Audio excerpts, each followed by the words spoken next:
Hi, everybody. This is Robert Linkle coming to you live from the bunker here in Sacramento, California. I have my very good friend, Dr. Evan Osar, here with me, and we are going to talk to you about our pre-con that's coming up here on June 4th. This is a pre-con that's preceding the 6th annual FAI Summit. Going to be a pretty awesome event this year. Obviously, the whole thing is virtual. And we have a 4-hour pre-con where we're going to be delivering some really, really good content. I'm super excited about working with my very good friend, my bald brother here, Dr. Evan Osar. Right. Evan, will give us a little intro to you and give us a little outline of what we have coming. Awesome. Yeah, super excited to be with you. I know we've been planning something together for a long time, and we got a lot of great stuff coming up this year, but especially it's going to kick off right now, next week with the pre-con. So super excited. We're going to really partner up. And one of the things that you and I, some people that know both of us, they're like, hey, I really like your stuff. I really like Robert and Jackie Bachmeyer. Everybody knows Jackie. I think most people know about Jackie. She's tried to connect us forever. And one of the things she said, you guys are really going to click and get along. And, I'm very protective about myself and in my little inner circle. And I know you are too. And once we met and started talking, I'm like, wow, this guy's really smart, and he really has a very strategic way of looking at program design and systems.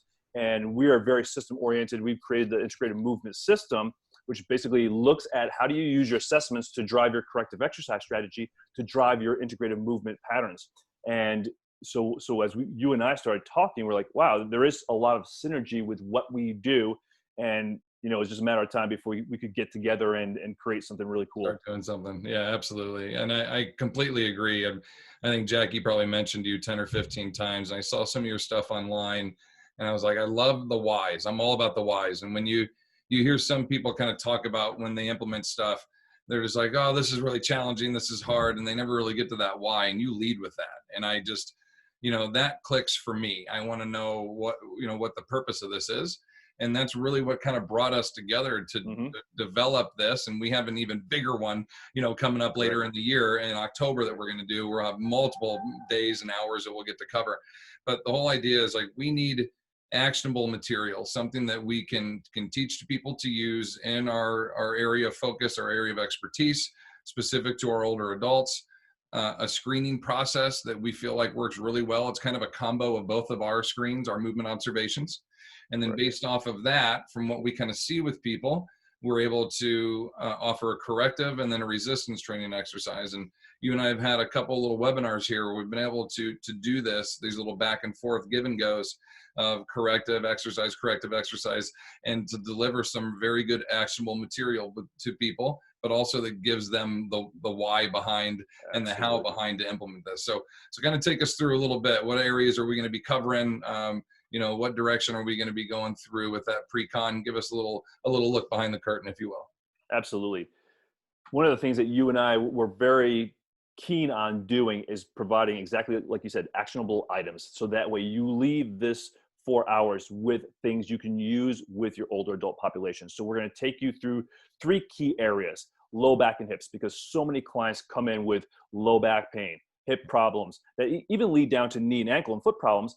But we're going to lead with that because, like I said, so many people are presenting with issues. And unfortunately, there's a lot of strategies out there, but not a lot of great strategies. But marrying our approach, and what's great about the approach that we use and we're going to share and give you so that you can walk home with, is it's the stuff we use in our clinic every day. It's the stuff you use in your gym every single day. So we know it works. It's not just, we're science guys, man. We're all about the science and the research and we want to know the whys, but we also are practical guys that this has to work and translate to the everyday person that's coming in to see us. So we're going to show you how to use your assessments to drive your corrective exercises, and how the corrective exercises are key to helping your client establish more optimal and efficient habits. And then we're going to plug those new habits, those more optimal and efficient habits, right into the fundamental movement patterns that you're going to share for the hips and low back. So talk about what you're going to show as far as that goes. Yeah, when we go into this, I come with the history of hip replacements, back surgery, and so I have a very practical and personable experience with that too, but just an obsessive mindset to get as good and be able to deliver as efficient content. And I say efficient meaning like up to date, the most efficient and the most effective way to teach, because we're only going to have so much limited time with our clients. we got to teach the best stuff now. So we're going to go through different hip hinge patterns, starting horizontally on the floor to work through that range of motion.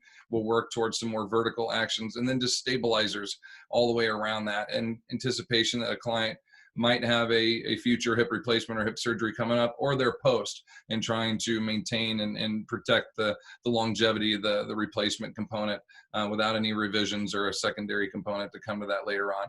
When we finish that guy up, we have about an hour of an assessment, and we have an hour of the hip and back. We're going to follow into the knee, ankle, and foot, and that will lead in with some correctives with you. Absolutely. One of the things we see with the knee, ankle, and foot is just the alignment. Like, there isn't a lot of emphasis on the alignment. There's a lot of emphasis about exercises to help the knee, to help the hip, which indirectly will help the knee. However, there isn't a lot of talk about the knee itself and the alignment that you actually need. Because one of the things that drives a lot of your older clients' issues is the fact that they start to lose rotation. They lose rotation of their hips, they lose rotation of their trunk, so then they start moving more through the frontal plane. The more they move through the frontal plane, the more their feet have to turn out. The more their feet have to turn out, the more their knees start turning in. So the more you try to bring their knees out, the more you start actually messing them up a little bit, because their feet and their lack of rotation are the driving issues. So what we want to do is, that's why we're starting with the shoulder, or I should say the hips and the low back, because that will help us improve some of the hip rotation issues. And now we're going to move down to help align the hip, knee, ankle, and foot complex, so our clients can start to move, bring their feet more from here back to even a few degrees closer to where they should be, so that the way they can rotate and take that stress off the knee and put it where it belongs, in the hips and through the lower extremity, not just stressing out the knee. And then we'll take that better alignment, more optimal alignment, into the functional movement patterns for the knee and lower extremity.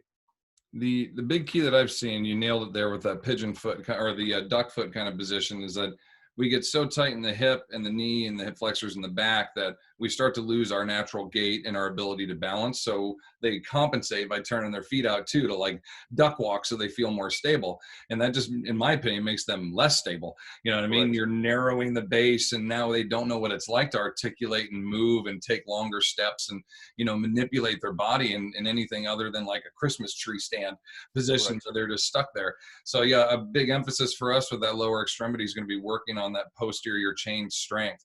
And I demoed one of these exercises a few days ago, where I was on the glute roller, holding onto the band overhead on the floor and taking myself out. And Oh yeah, I saw that. oh, dude, it looks so easy. Right, People right. watching, they're like, "Why are you grunting?" And I'm like, wait till you try it. Wait till you It's try so it. hard. Yeah. So we have a lot of these little exercises that you can That's really right. use as like primers, kind of warm ups and cool downs, but are Yes. really going to address a lot of those limitations, strength and stability, the backside of the knee, specifically in the ankle.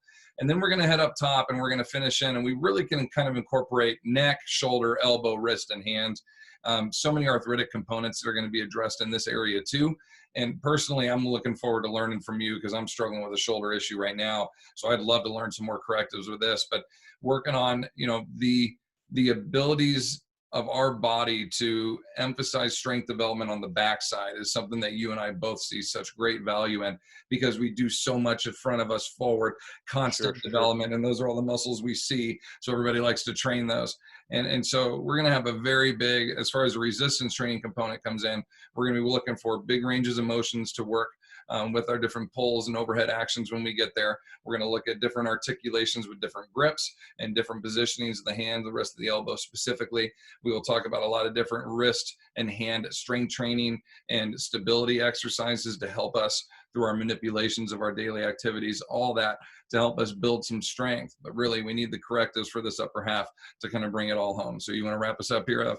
Absolutely. One of the things I struggled with my entire career, ever since I started lifting weights, was I ended up having bilateral rotator cuff tears, bilateral labral tears. I lost tons of range of motion. I used to be able to lift, I could bench, I should say dumbbell shoulder press 90-pound dumbbells, and now I can barely dumbbell press 30-pound dumbbells because of my labral tears and so forth. So again, like you with your hips and low back, I learned the hard way. And I realized like a lot of the things that we're actually learning and being taught in the industry are actually contraindicated for how the shoulder actually moves. So I'm going to share with you how the shoulder develops, how it should develop, why too much retraction and depression can actually alter optimal mechanics, how to pull yourself into more optimal alignment and range of motion, and also how to push, because a lot of our clients, they actually don't push well. They actually push themselves right into a non-optimal position. So we're going to use our correctives to open up that range of motion, as you say, to create width across the collarbones, to take the stress off the neck,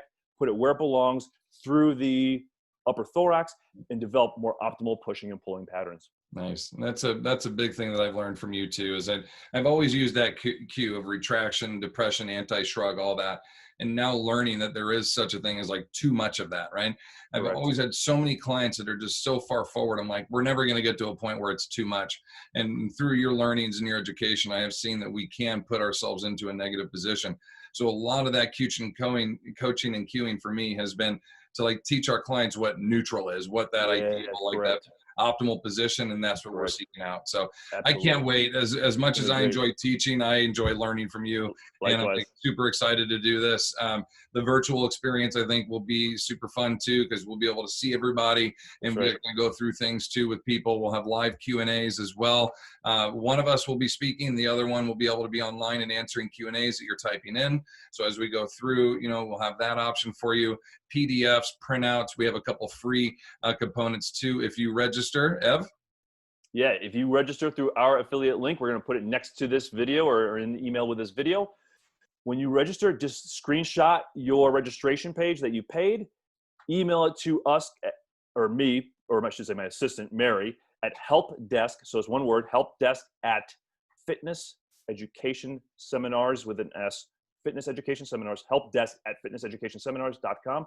Once we get your registration, we're going to send you a free 90-minute video that we did. Actually, it wasn't free. People paid to come see us speak, but it's a presentation on post-joint replacements. Like, how do you use assessments? How do you use corrective exercise?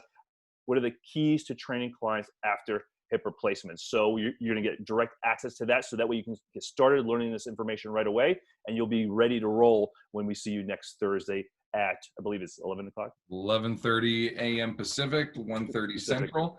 4 hours with us. And also on our end too, if you screenshot your registration receipt, email it to me, robertlinkle@gmail.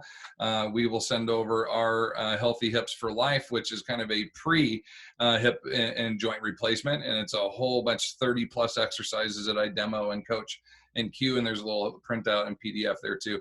So you got a lot of great value coming in, not only the 4 hours with us, but some extra hours of video and some other content that should be very helpful and very applicable to any and all of our older adult clients right now.